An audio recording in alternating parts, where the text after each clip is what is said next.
Hello and welcome to the second part of Sports Talk right here on Tameside Radio. I'm Mark Phillip, Head of Sport at Quest Media Network, and as usual, I'll be covering some of the biggest talking points in the local area over the past 7 days. So, we'll start this week by looking at some of our Paralympic heroes because Glossop's Ben Watson has once again pulled out all the stops to earn his second gold medal of the Games. Now, after smashing his time trial event earlier this week, all eyes were on Watson as he headed for the men's C13 road race. Now, the double Paralympic champion adds another medal to his collection after making his move on the fourth lap of the race, leaving no opportunity for his opponents to catch him. His success arrives at the same time as Dame Sarah Storey being named Great Britain's most successful Paralympian ever after securing her 17th medal at Tokyo. Making his debut this year, Watson has conquered everything he aimed to achieve and more, setting himself up for a very commendable career in the sport. And in related news, Aileen McGlynn claimed Great Britain's opening medal on day 2 of the Tokyo Games. Scottish-born McGlynn has once again shown her strength during the latest medal win for Team GB. The three-time Paralympic champion now lives in Moseley and was reunited with pilot Helen Scott just 12 weeks ago. She had previously won silver and bronze alongside Scott in 2012. Quest Media Network's Katie Catherall spoke to Aileen about a variety of topics relating to her success in the sport. When I was a child, I just really enjoyed cycling, loved it as a kid, so it started when I was probably about 5 or something. And then when did you decide to take that to another level and go professional with that? Well, I didn't know anything about paracycling until I was quite a lot older, so it was 2002, watching Circus Hoy win his medal at the Commonwealth Games for Scotland, and then started looking into cycling and was there any paracycling stuff, and sort of made contact with British Cycling at that point. So that was around about 2002, and I was asked to go down to Manchester and try out on the tandem on the track, and I'd never ridden a tandem before or the velodrome before, and so I went down to Manchester for 2 days and got on with Barney Stories. That's like Sarah Stories' husband, who was a pilot at that time, and 2 days on the track, and they asked us to go to see how fast we could go over the flying 200 metres, and we actually broke the world record for the mixed tandem pairing on the second day, standing on the podium thinking I was dreaming, because I thought about it and wanted it so much. It was like, it just felt like, is this really happening? So it was an amazing experience, and it just sort of started from there, really. So on the Games this year, how was your training ahead of the Tokyo Games? Did Beijing and London, and then 2013 I was dropped from British Cycling, but then still competed for Scotland at the Commonwealth Games in Glasgow and Commonwealth Games in Gold Coast, and then I stopped training again because I didn't think there was any tandem events at Birmingham, and I also didn't think I would actually ever manage to get back onto British Cycling. So I was just cycling, just enjoying riding my bike but not training. And then with Sophie Thornhill retiring last year, I started looking for a new stoker to replace her with Helen.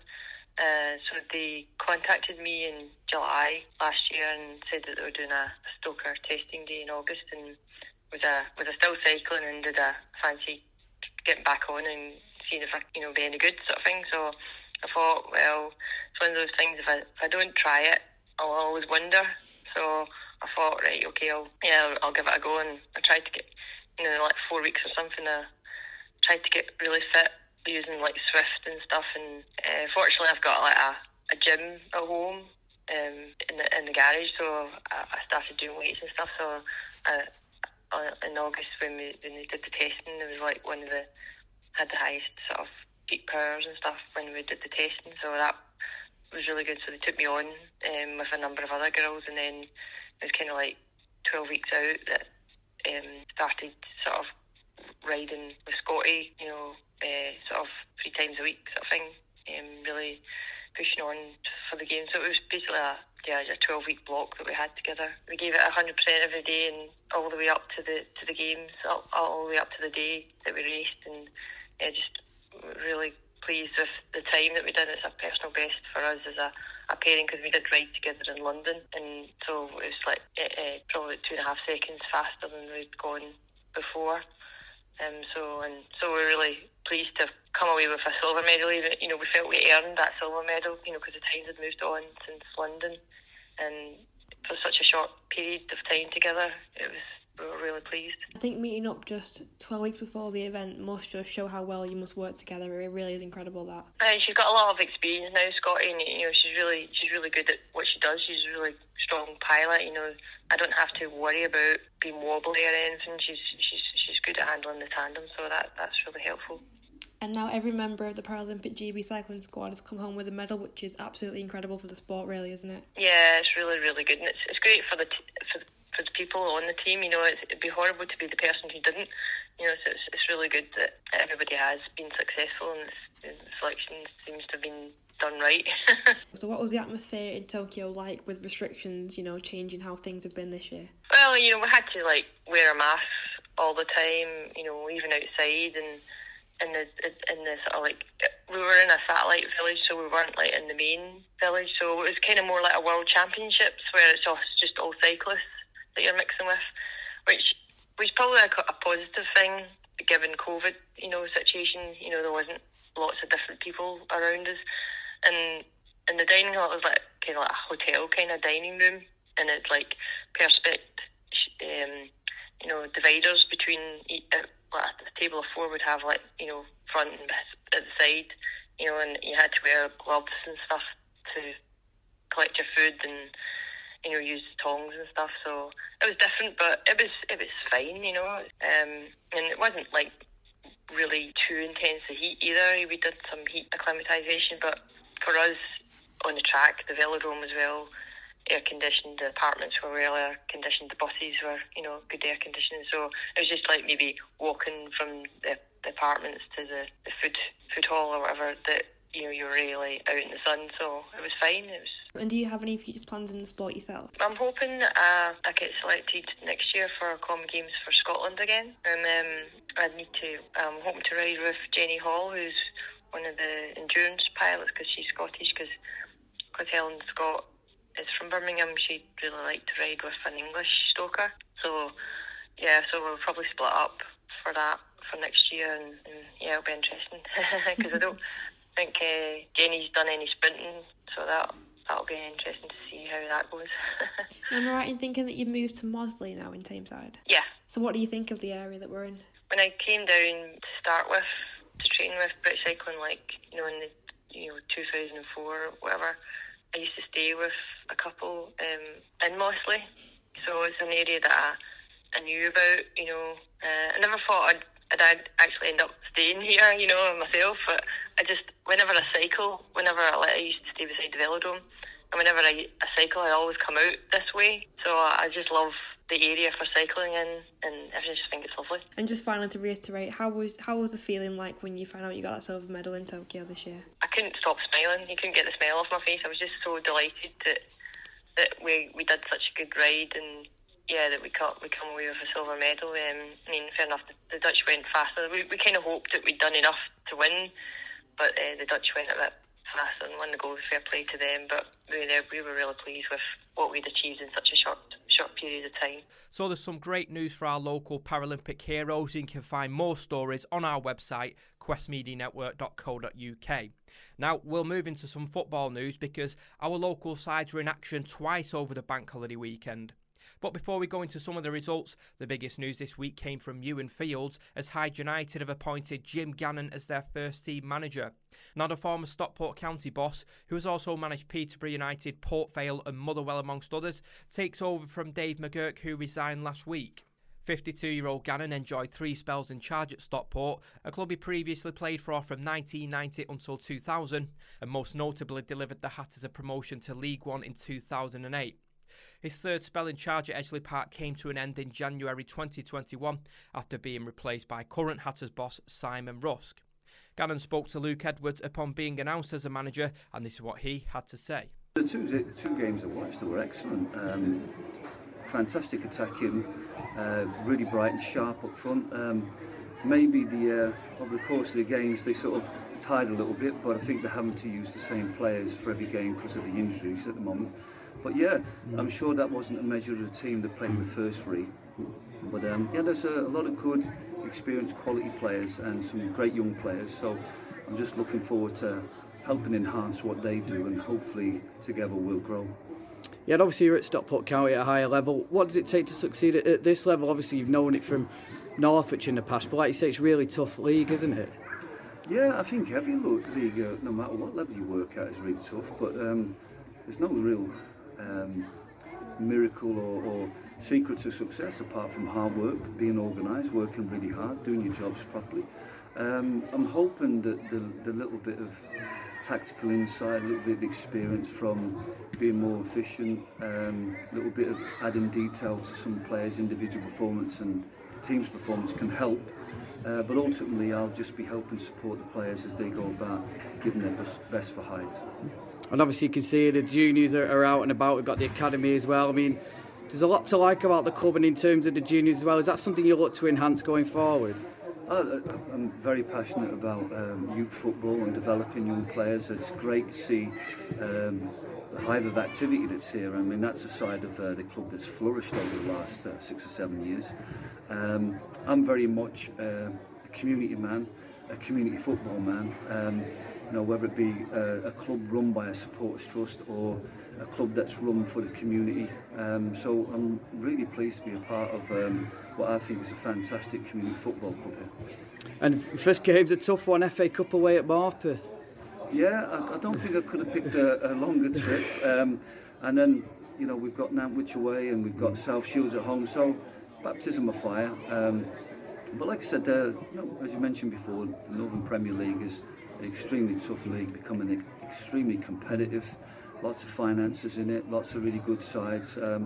So they're all tough games, and but again, I'm hoping that over the next 3 or 4 days we'll get the players in great shape to give a good account of themselves at Morpeth. I know it'd be form goes out the window in the league when it comes to the FA Cup, especially when you go up to the North East. So it's going to be an extremely tough game, and hopefully we can come back with that result. That gives people an excitement about a possible FA Cup run. Yeah, and what message you got to say to the fans? Because obviously you've seen how passionate they are in the last couple of games as well. No, it's been great coming here for the last couple of games, because a few people obviously know me from Stockport. A few people know me from going to non-league matches. So many of them are very excited about me being here. I'm excited to be part of the club. I'm not a pretentious guy. I just work hard to try to give across my qualities, and hopefully fans of this club will appreciate the hard work and effort that I put in to make their team a success. So just to stick with Hyde United, the Tigers enjoyed a 2-1 victory over FC United last Saturday, but then fell to a 3-2 defeat at Mickleover on Monday. The game marked the end of Kingsley James's spell with the Tigers, as the defender has retired from the game to focus on his family and job. Elsewhere, in the National League North, Curzon Ashton endured mixed fortunes as Steve Cunningham's side conceded a last-gasp goal on Saturday to lose 2-1 at Boston United, but then on Monday the Nash made up for it and came from behind to win 2-1 against Darlington, and that was thanks to a brace from Dom Knowles. Cunningham spoke to Curzon's media team and said he was delighted with his side's effort. It's drained me, that one.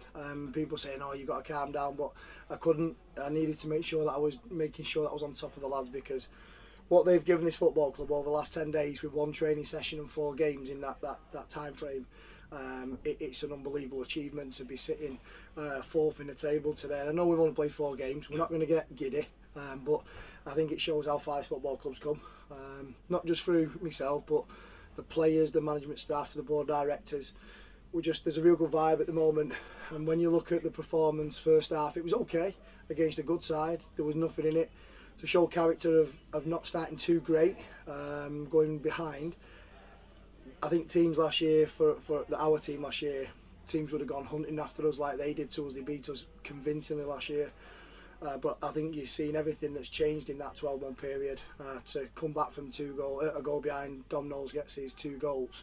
So proud of him as our captain.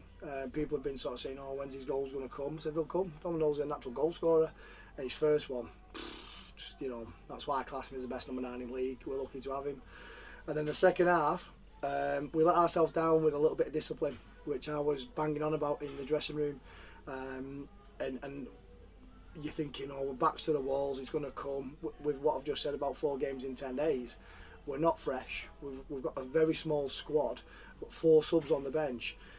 And the players rolled the sleeves up today and shown so much passion and desire to play for this football club to try and get that clean sheet in the second half, and they thoroughly deserve that victory today, the players. I was going to say, it felt like a massive match to win, especially with going down to 10 men, and I mean, I think we should have been 3 goals up, really, a couple of really good chances, but yeah, character wise, what did it say about this team? I think it was massive that last 20 minutes. It's huge. I think, like you say, I've not even touched on, I think we should have been out of sight in the game, which I don't mean to be disrespectful to Darlington because they're a very good team, but I never felt threatened by them today. And I really thought that when we went on the attack, we looked like we were going to score, which is a great trait to have. I wanted to try and deliver a performance in front of our home fans today to sort of show what I bang on about all the time. And I think they did that both collectively in terms of playing wise, the opportunities we created, some of the football that we tried to play, but then that sheer grit and desire was, you can't coach that and you can't pay for that. You've got to earn it, and our dressing room today shown all the hard graft they've done in pre-season, epitomised by the display from my big man who came on, because when you look at Craig Hobson's performance for 25 minutes, he could have won man of the match. Yeah. But he's been playing that bit part, probably warranted a start today. He'll have been disappointed. I saw Luke Daly's face when I said I'm going to be resting him, and I saw Daishi still sat waiting for his first minute to kick a ball.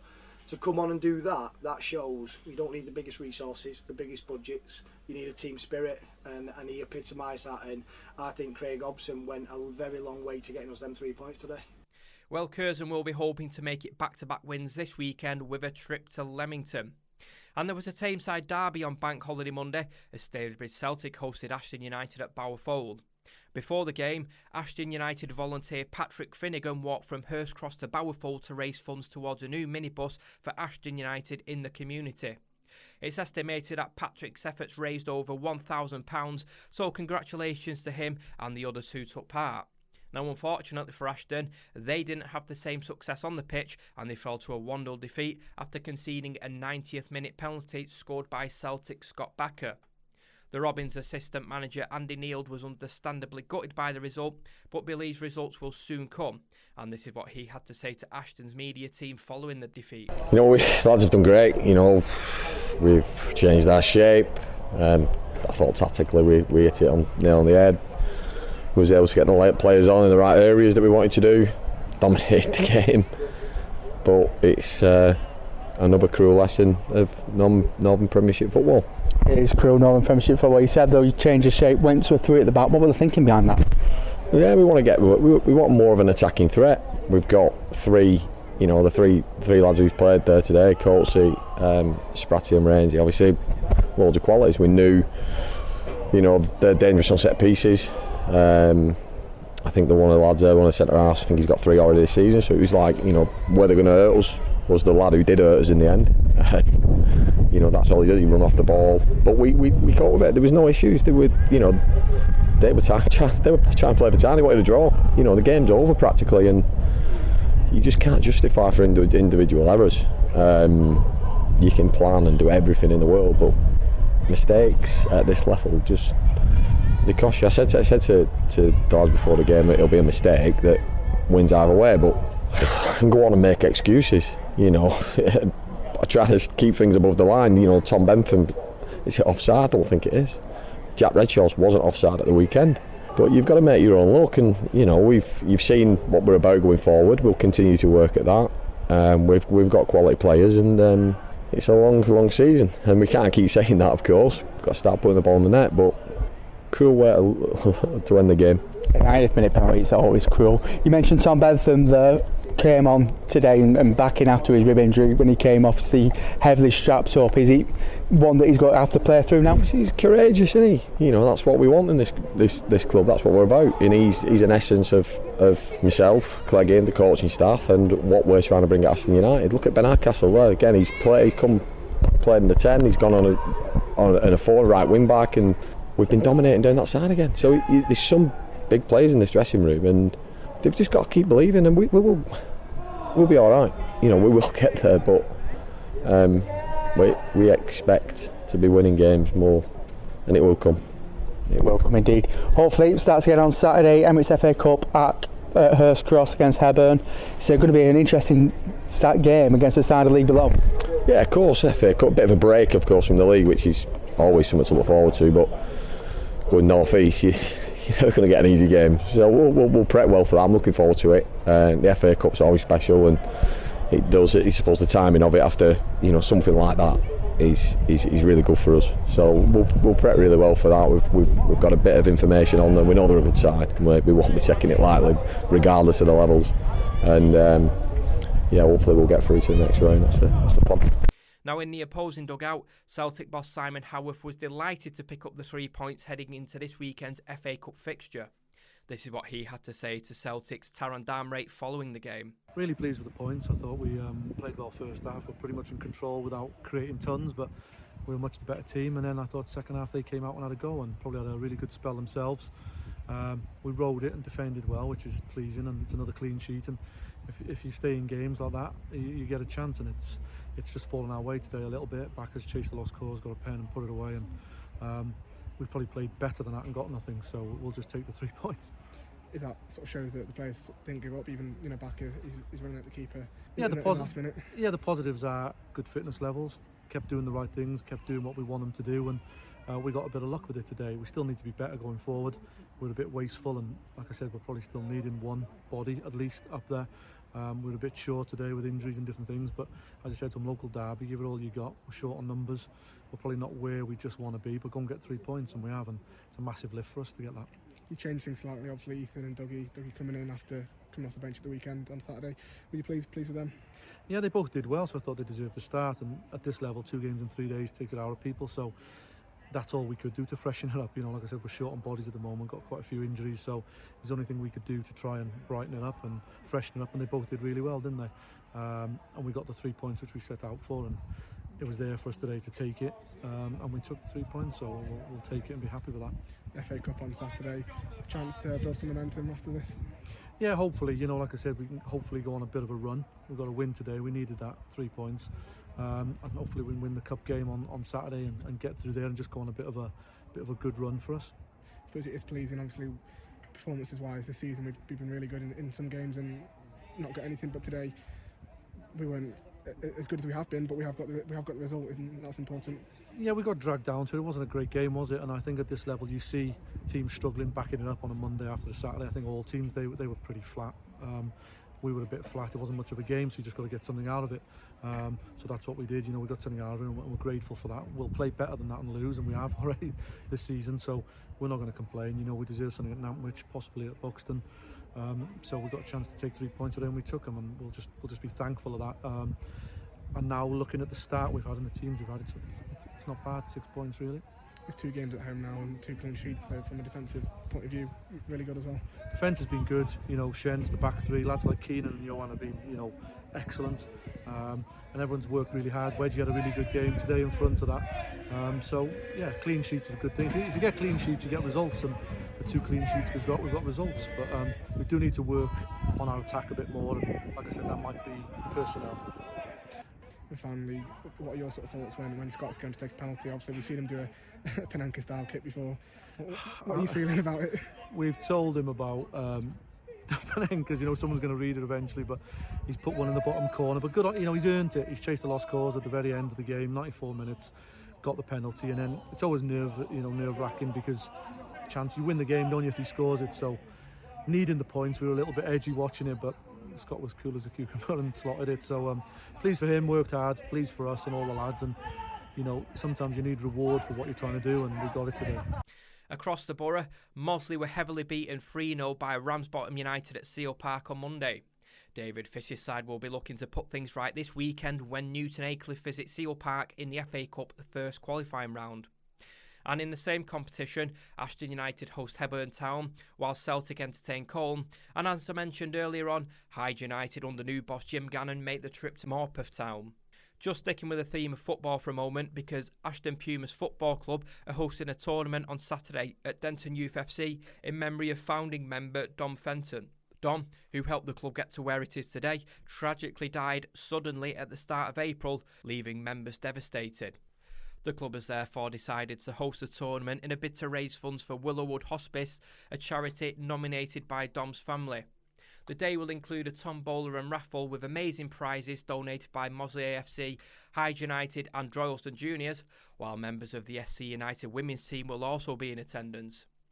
Ashton Pumas under-13s will be playing alongside Denton Youth, Stalybridge Celtic, Mosley Juniors and Droylsden.